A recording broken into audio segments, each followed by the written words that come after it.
Aujourd'hui, au cœur de notre échange, je l'ai dit tout à l'heure à l'introduction de mon propos, nous allons parler d'un sujet, un sujet qui est très pertinent. Il s'agit des relations entre belle-mère et belle-fille qui, par moments, se déroulent pas comme souhaité. Et justement, pour en parler aujourd'hui, nous allons recevoir une sœur en Christ du nom de Jemima. Elle est âgée d'une bonne trentaine d'années. Elle viendra donc partager son histoire avec nous. Très cher public, avec votre permission, bien sûr, avec celle du pasteur Tchoumou, on peut la recevoir? Bien sûr.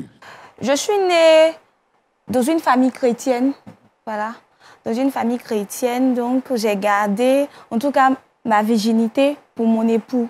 Je suis restée, je fais l'école des dimanches et je suis restée là à attendre que le Seigneur puisse me trouver un époux pour que je puisse me marier. Et nous avons suivi la procédure de voir les hommes de Dieu, tout.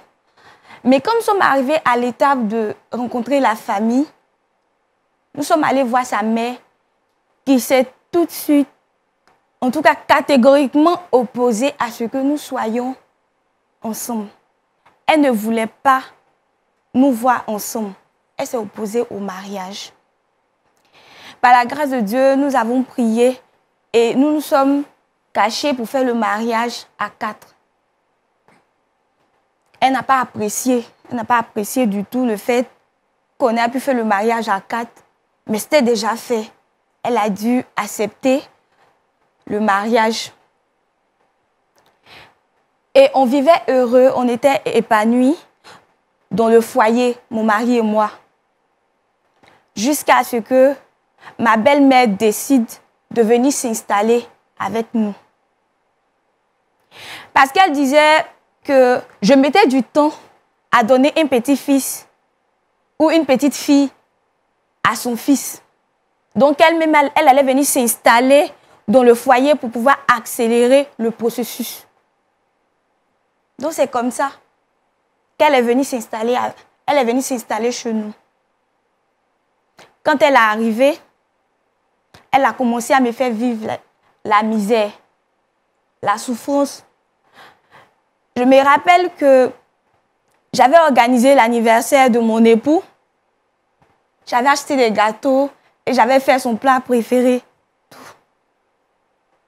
Ma belle-mère a pris cette nourriture-là et elle l'a mise dans la poubelle parce qu'elle a jugé que je voulais gbasser son fils. Quand vous dites gbasser, ça veut dire quoi exactement?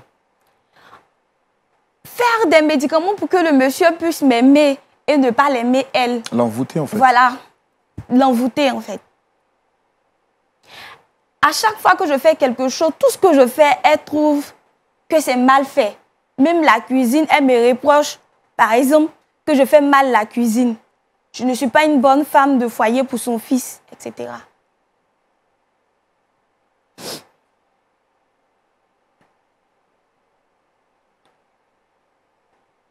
Regardez-moi là, droit dans les yeux. Je voudrais que vous sachiez que on comprend votre douleur et on compatit avec vous. D'accord?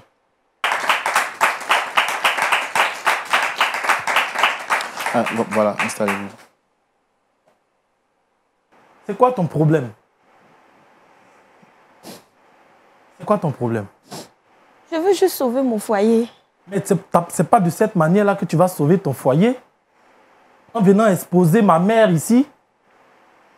C'est quoi cette manière? C'est quoi ces histoires? Quelle est cette histoire qu'on ne peut pas régler à la maison et puis tu nous exposes ici sur un plateau télé? C'est pourquoi? Bon, monsieur, moi, je voudrais, s'il vous plaît, vous demander de vous calmer. Je rappelle que vous êtes monsieur Victorien et dame Marcel. C'est bien cela? C'est bien ça. Vous la reconnaissez, la dame à côté? Elle, là, je ne la reconnais pas. Mais votre fils dit qu'il la reconnaît parce que c'est son épouse. Ça, c'est ce que mon fils dit. Moi, dame Marcel, je ne la reconnais pas. Je ne la reconnais pas aujourd'hui. Ni demain, ni après-demain. Mais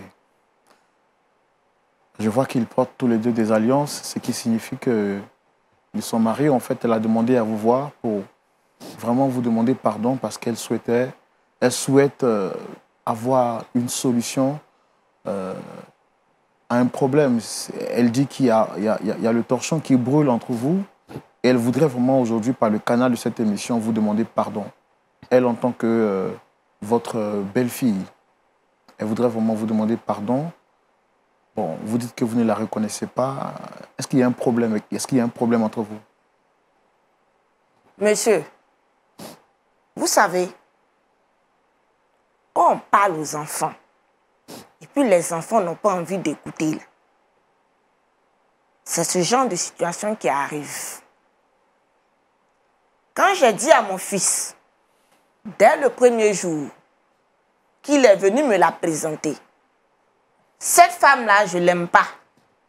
Je ne l'aime pas. Je ne l'aime pas aujourd'hui et je ne l'aimerai jamais. Et elle ne te sied pas comme épouse. Il ne m'a pas écouté.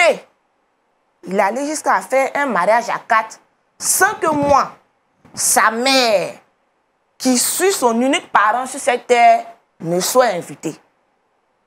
Et aujourd'hui, on me déplace pour qu'une certaine femme vienne me demander pardon.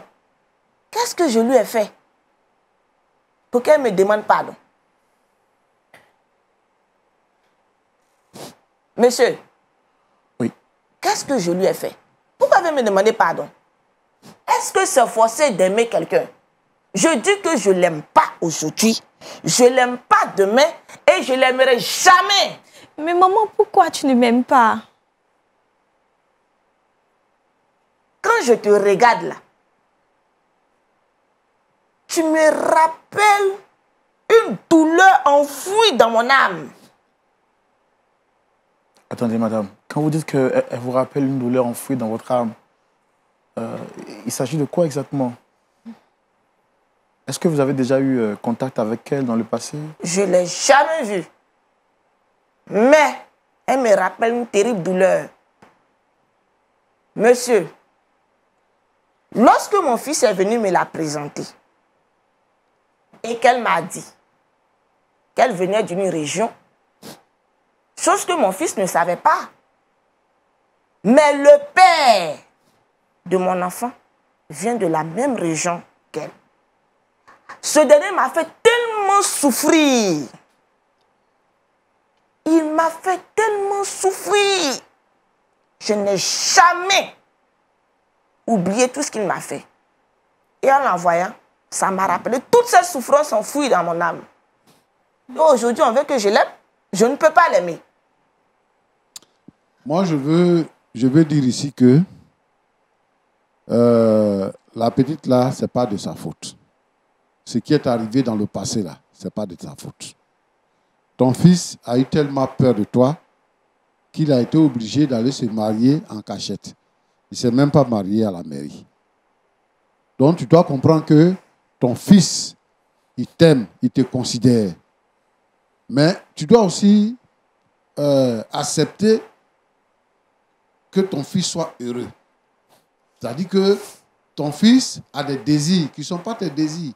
Parce que lui, c'est ton fils, mais c'est une personne à part. Il n'est pas toi. Donc, lui, il peut aimer. Comme toi, tu as été déçu. C'est ça qui a fait que tu ne veux plus aimer. Mais tu fais fausse route. Tu fais fausse route.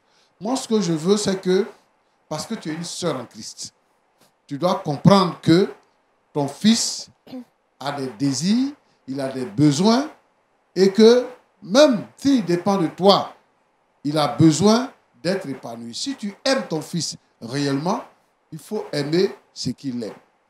Il est en train de prendre une décision qui est une décision très dangereuse, qui peut avoir des conséquences. La petite là, si elle savoir qu'elle se suicide, tu auras toujours ton fils. Mais vous aurez commis un crime. On ne peut pas dire qu'elle ne fait pas d'enfant et je ne l'aime pas parce qu'il y a tel problème.